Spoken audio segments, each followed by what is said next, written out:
This channel does not promote any violent, harmful, or illegal activities. All content provided by this channel is meant for an educational purpose only. আরে কম দে কিন্তু খাঁটি দে। MDH Kashmiri লাল লঙ্কার গুঁড়ো। MDH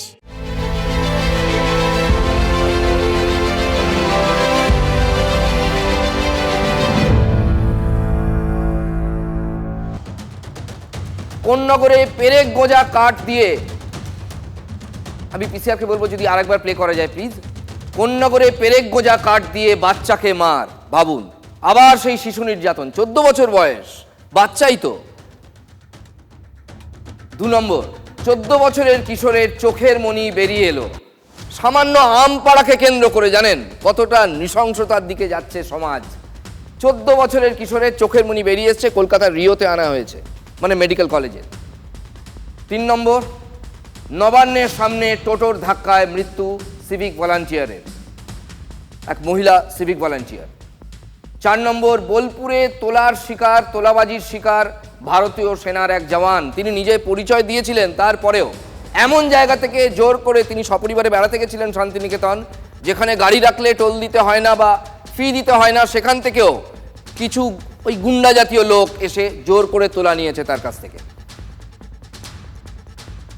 5 নম্বর breaking, Hasina বিরোধী আন্দোলনকারী কাকদ্বীপের voter Newton Das ছেলেটির নাম, তার দাদাও এখানে ভোটার, দুজনই বাংলাদেশি, ওপারেও ভোটার কার্ড আছে এপারেও ভোটার কার্ড আছে, ভাবুন কি অবস্থা। 6 নম্বর, 50 লক্ষ টাকা চেয়ে বড়বাজারে ব্যবসায়ীকে চিঠি, এক সোনার দোকানের মালিককে চিঠি দিয়েছেন একজন, এবং যিনি চিঠি দিয়েছেন 7 নম্বর ব্রেকিংয়ে তার পরিচয়টা জেনুন। তিনি কি পরিচয় দাবি করছেন? চিঠি লেখকের দাবি তিনি মাওবাদী, সমীরণ মণ্ডল এই জাতীয় নাম। তিনি বলছেন তিনি মাওবাদী, দেগঙ্গায় একটা ঠিকানায় 50 লক্ষ টাকা পাঠাতে হবে, পুলিশ তদন্ত চালাচ্ছে আদৌ সে মাওবাদী কিনা বা কেন, কে এই চিঠি দিল। 8 নম্বর, আদালত অবমাননার মামলা, হাইকোর্টের নোটিশ কুণাল ঘোষকে। 9 নম্বর ব্রেকিং কি আছে? 16ই জুন বেলা 12:30টায় কুণাল ঘোষকে সশরীরে হাজিরা দিতে হবে 3 বিচারপতির বিশেষ বেঞ্চের সামনে। সেদিনই সেটার ফয়সলা হতে পারে যে তিনি আদালত অবমাননা করেছেন কিনা। 10 নম্বর, বিএসএফকে 356 একর জমি দেবে রাজ্য, অর্থাৎ এই যে কাঁটাতারের বেড়া দেওয়ার জন্য যে রাজ্যের সঙ্গে বিএসএফের একটা সংঘাতের এবং দীর্ঘদিন ধরেই একটা বিতর্ক চলছিল, রাজ্য টাকা নিয়েও জমি দিচ্ছে না, অবশেষে রাজ্য 356 একর জমি দেওয়ার জন্য সমস্ত জেলা প্রশাসনের যারা মাথায় রয়েছেন নবান্ন থেকে তাদের কাছে চিঠি চলে গেল, সত্তর জমি হস্তান্তর করতে হবে বিএসএফকে। আসছি পরের খবরে। বলতে পারেন ছিল চিপস আর হয়ে গেল মোষ, ঠিক শুনছেন, আবার বলি, ছিল চিপসের প্যাকেট আর হয়ে গেল মোষ, কিংবা এভাবেও বলতে পারেন চিপসের প্যাকেটে মোষ। ঘটনাটা উত্তর দিনাজপুরের চোপড়ার। লরিটা দেখে কি মনে হচ্ছে বলুন তো? চিপসের লরি, তাই তো? থরে থরে সাজানো চিপসের প্যাকেট, লরির ওপরে পেছনে সারি সারি চিপসের প্যাকেট। চোপড়া থানার পুলিশ কর্মীরা 27 নম্বর জাতীয় সড়কের ধারে সুভাষনগরে এই চিপস বোঝাই লরিটি আটকান। তাদের কাছে খবর ছিল লরির ভেতরে আছে বিশেষ কিছু। সেই বিশেষ জিনিস খুঁজতে গিয়ে চিপসের প্যাকেটের আড়াল থেকে যে গোঙানির শব্দ শুনতে হবে তা কল্পনাও করতে পারেননি পুলিশ কর্মীরা। একটা একটা করে চিপসের প্যাকেট সরাতেই মোষ আবিষ্কার। চিপসের আড়ালে বিশালাকার 20টি জীবন্ত মোষ, চিপসের প্যাকেটে মোষ। অভিনব পাচার কৌশল। এক কনস্টেবল মজা করে বললেন, এত বড় চিপস আগে কখনো দেখিনি। জানা গেছে মোষগুলো বিহারের আড়ারিয়া থেকে নিয়ে যাওয়া হচ্ছিল অসমের দিকে। পুলিশের চোখ এড়াতে মোষ পাচারে এই চিপস ডেকোরেশন। পুলিশ ইতিমধ্যেই লরির 4 আরোহীকে ধরেছে। চোপড়ায় এখন রসিকতা চলছে, চিপস কিনতে গেলে ভেতরটা একটু ভালো করে দেখে নেবেন, কে জানে ভেতরে মোষ লুকিয়ে আছে কিনা। লরি বোঝাই হয়ে 20টা তাগড়াই মোষ পাচার হচ্ছিল। আগে ভাগে পুলিশ যদি খবর না পেত তাহলে কি হতো বলুন তো? এগুলো ধরা পড়তো না। এই যে চিপসের ডেকোরেশন বাইরে, এই ডেকোরেশনের গাড়িতেই দিব্যি সবার চোখের আড়ালে এই মোষগুলো পাচার হয়ে যেত অসমের এক গন্তব্যে। অসম পুলিশ খবর পেয়ে যাওয়াতেই ছক বানচাল। হঠাৎ কি ঘটে যায় কিচ্ছু বলা যায় না। ওই যে বলছিলাম, হঠাৎ কি ঘটে যায় কিচ্ছু বলা যায় না। এই যেমন ধরুন অভিনেতা এমপি শতাব্দী রায়ের কথা এবার বলি। সিনেমার দুনিয়ায় তিনি কামব্যাক করেছেন, 4 বারের সাংসদ, এখন যথেষ্ট ম্যাচিওর পলিটিশিয়ান। গতকালই মুক্তি পেয়েছে তার নতুন ছবি, সেজন্য তিনি বিভিন্ন মন্দিরে পুজো দিচ্ছেন। বীরভূমের এমপি এখন একের পর এক মন্দিরে পুজো দিচ্ছেন। আজ তিনি গিয়েছিলেন নৈহাটির বড় মায়ের মন্দিরে। বাৎসরিক ছবিটা রিলিজ হয়েছে, ওই জন্যই আসা। এবং মায়ের কাছে প্রথম আসলাম, এত সবাই, এত ভিড়, বড় মার প্রতি এত মানুষের ভক্তি, আমারও ভালো লাগলো এসে। শতাব্দীর নতুন সিনেমা, যে সিনেমাটার কথা বলছি, যেটা রিলিজ হয়েছে সদ্য, সেটা হরর ফিল্ম, মানে ভয়ের ব্যাপার আছে। আচ্ছা, কেষ্টর নামেও কি এখন শতাব্দী রায় ভয় পাচ্ছেন? কেষ্ট নাম শুনেই কেমন শুকিয়ে গেল তার হাসি। একটা সুন্দর মুডে ছিলেন, সাংবাদিকরা যেই কেষ্টর কথা জিজ্ঞেস করলেন অমনি তার মুখটা কেমন ফ্যাকাশে হয়ে গেল, মনে হলো মুড অফ যেন, মানে যে উচ্ছ্বাসটা দেখা যাচ্ছিল সেটা যেন মিলিয়ে গেল। কেষ্টর নাম কি এখন আলপিনের মতো? হঠাৎ যে কি ঘটে যায় কিচ্ছু বলা যায় না। দল দেখছে,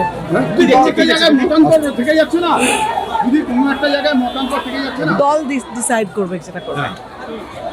আপনারাও যা দেখছেন আমিও তাই দেখছি। দল দেখছে, দল যেটা করবে দলের সিদ্ধান্ত বলে। একদম মাপা পলিটিক্যালি কারেক্ট আনসার, কোনো কিছু গায়ে মাখামাখির ব্যাপার নেই। শতাব্দী রায় তিনি দেখা যাচ্ছে কেষ্টর নাম শুনতেও চাইছেন না। তবে ওদিকে জেলায় দিকে দিকে এখন কিন্তু একটাই নাম ঘুরছে, মানে বীরভূম জেলায়, তার নাম কেষ্টমণ্ডল। তিনি ফিরে এসেছেন এবং ধীরে ধীরে স্বমহিমায় ফিরছেন, অনেকটা ফিরে এসেছেন। বিতর্কের ঝড় তাকে নিয়ে একের পর এক, পুলিশকে যা নয় তাই, কুকথার স্রোত, তার কিচ্ছু হচ্ছে না। বহাল তবিয়তে তিনি বাড়িতেই আছেন।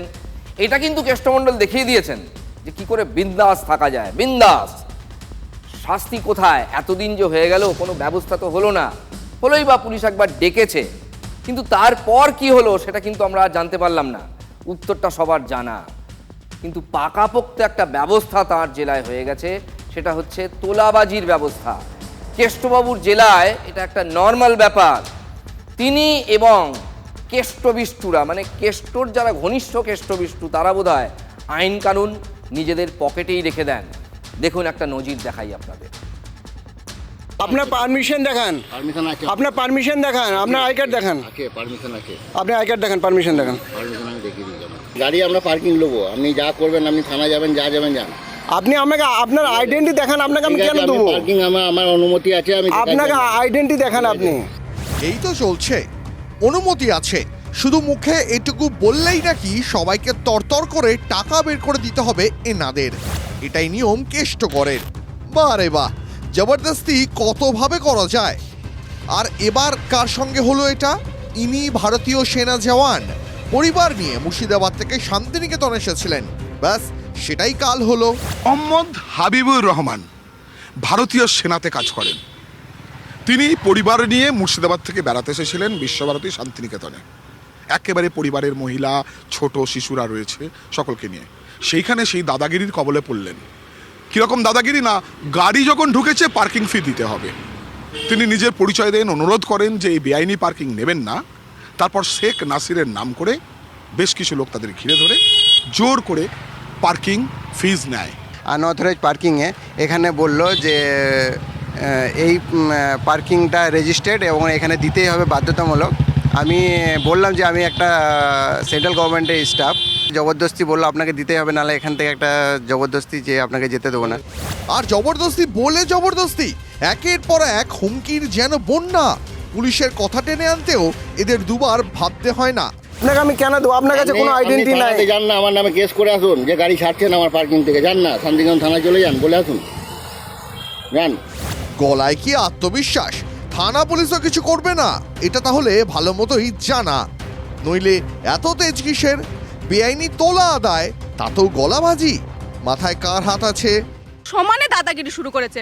শুধুমাত্র আমার দিতে এই কারণে বাধ্য হয়েছে যে আমাদের কাছে ছোট ছোট বাচ্চা ছিল, ফ্যামিলি নিয়ে এসছে, ওই জন্য দাদা বাধ্য হয়ে দিতে।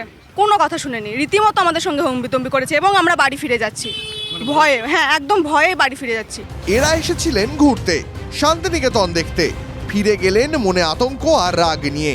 কালো কারবারিরা তো এটাই চায়। জেলার নাম ডুবছে, তাতে কি? তাদের প্রভাব, তাদের দৌরাত্ম্য বাড়লেই হলো। এমনটাই কিন্তু দস্তুর। কোথাও পার্কিংয়ের নামে বেআইনিভাবে টাকা তোলা, কোনো পারমিশন নেই। কোথাও আবার পুরসভার নামে পরপর টোল, মানে বোলপুর বোধহয় টোলপুর। বুঝতে পারছেন, বাঙালি কিন্তু এই যে ডেজ আউটিং বলে না, সেই ডেজ আউটিংয়ের জন্য উইকেন্ডে তো বটেই বাঙালি এই শান্তিনিকেতনকে বেছে নেয়। এখানে একটা বড় আপদ হচ্ছে পার্কিং। কে নিচ্ছে, কার টাকা, কার জায়গা, শুধু ঈশ্বর জানেন, কেউ জানে না। এই যে এত কাণ্ড পার্কিং ফির নামে গাজোয়ারি, কার দায় এটা? কে করছে? দেদার তোলাবাজির অভিযোগ। শহরের বিভিন্ন প্রান্তে টোলের নামে চলছে অবাধে তোলাবাজি। আর মাস্টারমাইন্ড হিসেবে যে নামটি সামনে আসছে তা হলো শেখ নাসির। আগেও TV9 বাংলায় নাম সামনে এনেছিল। ইনি কে জানেন? অনুব্রত মণ্ডলের ছায়া সঙ্গী, মানে আবার সেই কেষ্ট নাম। আরও একটা বড় কেলেঙ্কারি, আর তাতে জড়িয়ে অনুব্রত মণ্ডলের ঘনিষ্ঠরা। শেখ নাসির এবং তার দলবলের তোলাবাজির একের পর এক ছবি উঠে আসছে TV9 বাংলার ক্যামেরায়। কোনো বৈধ কাগজ নেই, তবু এরা দিব্যি বেআইনি সাম্রাজ্য খাড়া করে ফেলেছে। কি করে? কিসের জোরে? কোন ক্ষমতার জোরে? আমরা ফোনে যোগাযোগ করার চেষ্টা করেছিলাম শেখ নাসিরের সঙ্গে, কিন্তু না, তিনি ফোন ধরেননি। শেখ নাসিরকে গত 26শে এপ্রিল বোলপুরে তৃণমূলের মহামিছিলে দেখা গিয়েছিল। শুধু তৃণমূলের মহামিছিলে দেখা গিয়েছিল বললে কম বলা হবে। যে হুড খোলা গাড়িতে ছিলেন অনুব্রত মণ্ডল, তাতেই ছিলেন তিনিও, ঠিক অনুব্রতর পেছনেই দাঁড়িয়ে। এবার বুঝতেই পারছেন, আপনারা বুঝে নিন যে ওই জায়গাটি যে নেতা করে নিতে পেরেছে বা যে লোক করে নিতে পেরেছে, সে কেষ্টর ঘনিষ্ঠ না হয়ে যায়? তাকে কে ঠেকাবে? কার কত বুকের পাটা? দেখুন, পথ কিন্তু নেতারাই দেখান।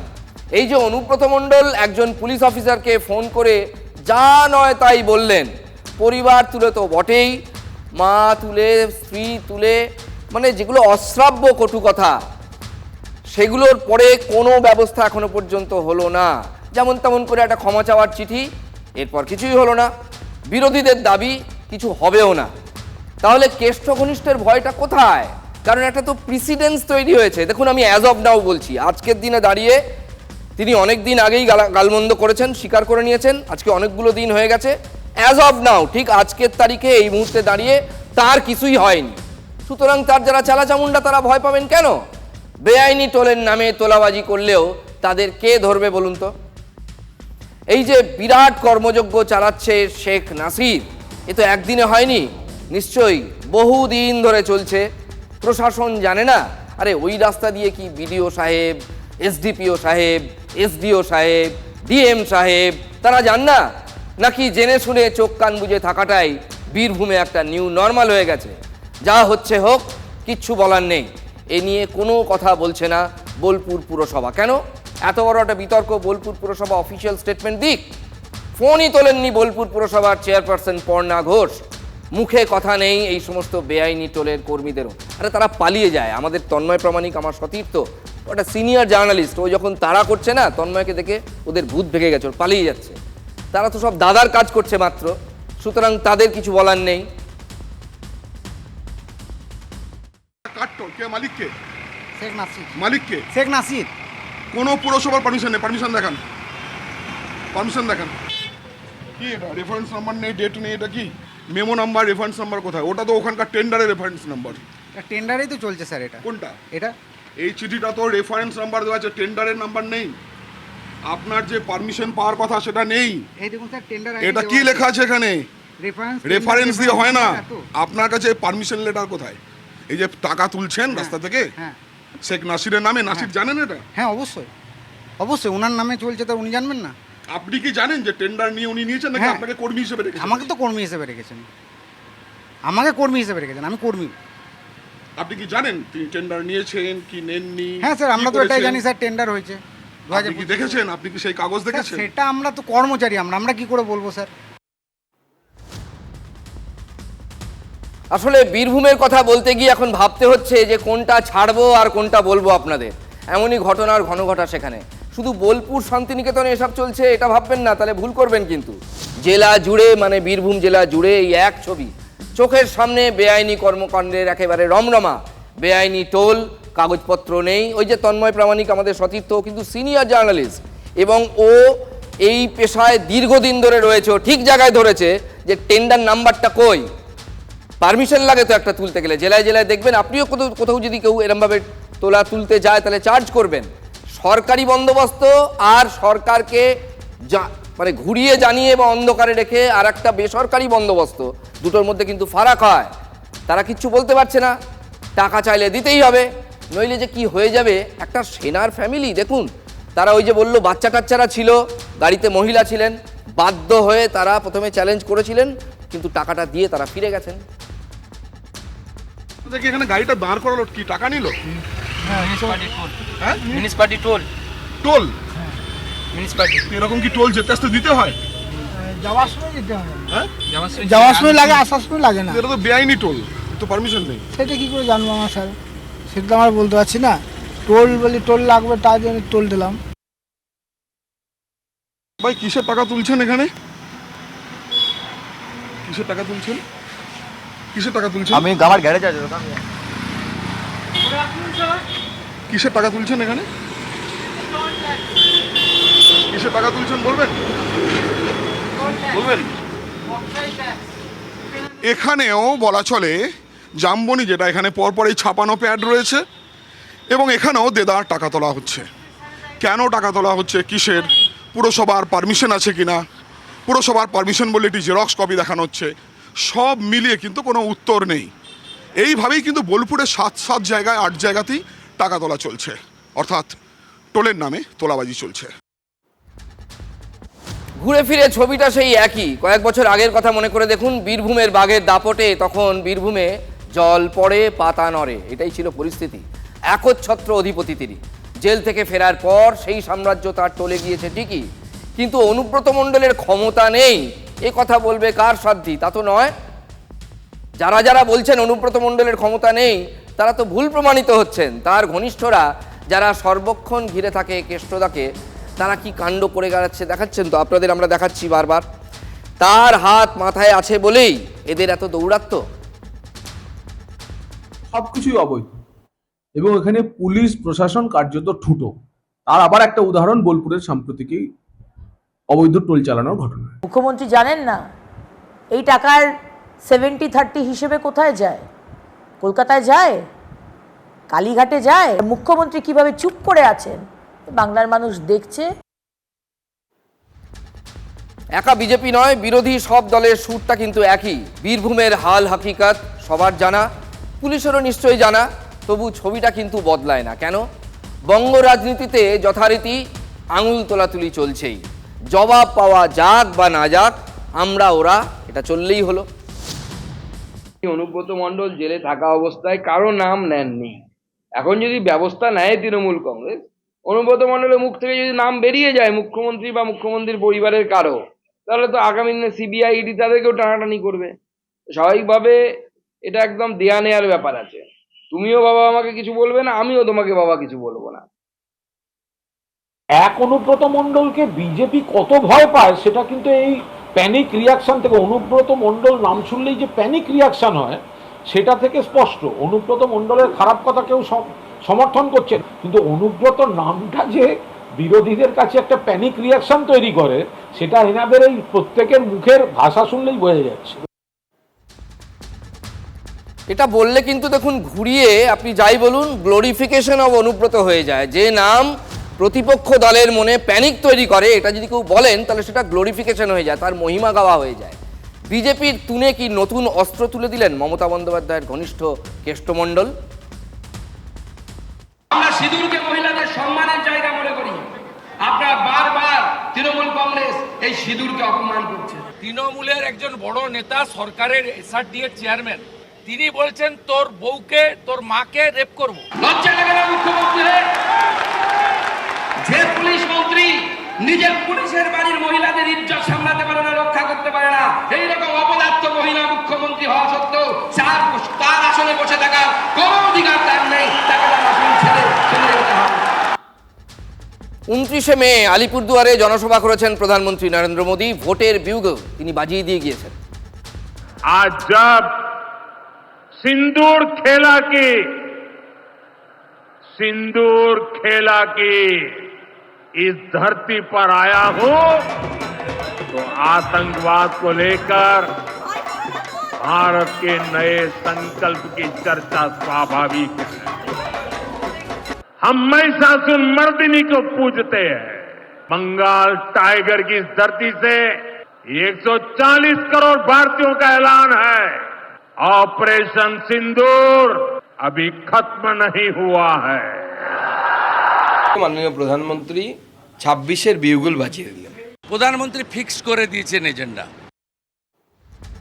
তৃণমূলের দিকে কোন কোন তীর চালাতে হবে রাজ্য বিজেপির জন্য সেই তীরগুলো বেছে দিয়ে গিয়েছেন প্রধানমন্ত্রী নরেন্দ্র মোদী। আর অঙ্কটা কেমন হবে সেটা সাজিয়ে দিয়ে গিয়েছেন অমিত শাহ। হিন্দু 39% এককাট্টা হয়েছে বলেই আমরা 2,33,27,000 ভোট, আর 5% হিন্দুকে আমাদের পক্ষে ভোট করাতে হবে। थोड़ा फासला बाकी है, आप 40% तो क्रॉस कर गए हो, 4-5% आगे बढ़ना है। 4-5 তাহলে অস্ত্র তৈরি, অঙ্কটাও তৈরি। প্রথম অস্ত্র অবশ্যই অপারেশন সিঁদুর, মোদী সরকারের সাফল্য এবং মোদীর ইমেজ। বাংলায় 3 জনকে পহেলগাঁয়ে খুন করা হয়েছে, ধর্ম দেখে খুন করা হয়েছে। তার বদলা যদি কেউ নিয়ে থাকেন তার নাম নরেন্দ্র দামোদর দাস মোদী। মোদী মোদী মোদী মোদী মোদী মোদী। বিজেপির তুনে সবচেয়ে ধারালো অস্ত্রটির নাম হিন্দুত্ব। শুভেন্দুদের অঙ্ক আর 5% হিন্দু ভোট চাই চাই। यहां मुर्शिदाबाद में जो कुछ हुआ, मालदा में जो कुछ हुआ, वो यहां की सरकार की निर्ममता का उदाहरण है।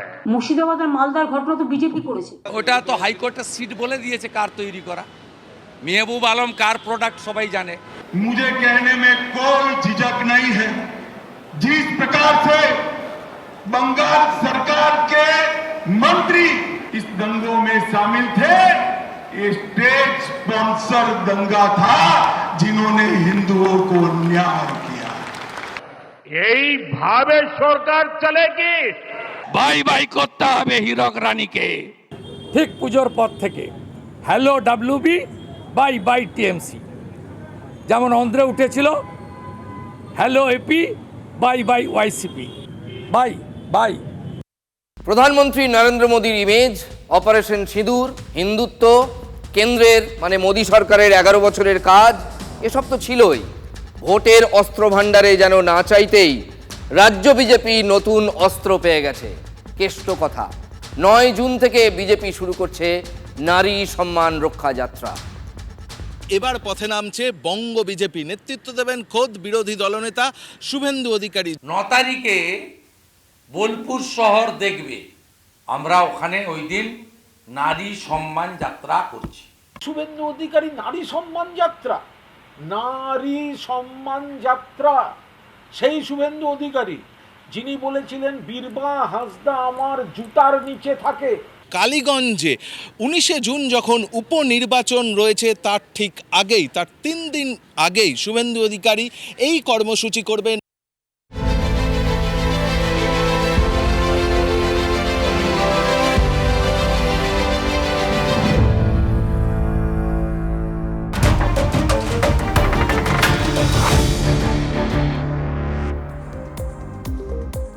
অনুব্রতকে নিয়ে বিতর্কের আবহে বীরভূমের কোর কমিটির সদস্যদের কলকাতায় তলব তৃণমূল শীর্ষ নেতৃত্বের। 14 জুন রাজ্য তৃণমূল ভবনে 9 জন সদস্যকে ডেকে পাঠিয়েছেন দলের রাজ্য সভাপতি সুব্রত বক্সী।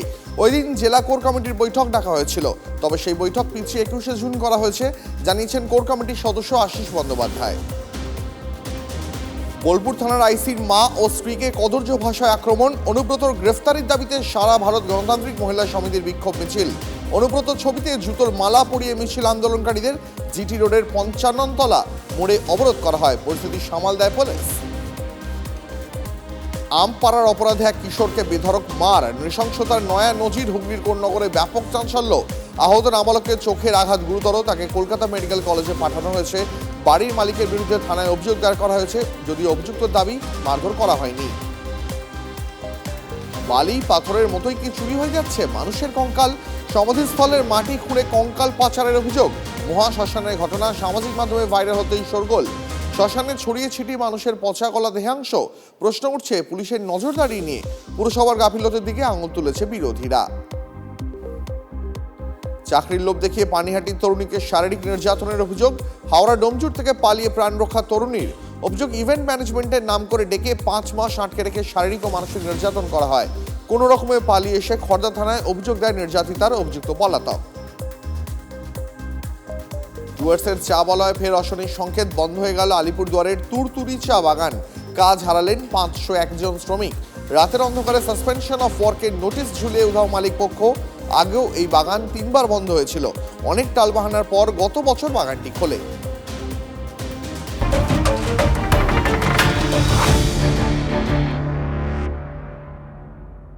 যদি MDH কিচেন কিং কিচেনে থাকে তো আমরা যা ইচ্ছে তৈরি করতে পারি। বেগুনের ভর্তা, আলু কপি, ভিন্ডি মশলা, আরো অনেক কিছু। MDH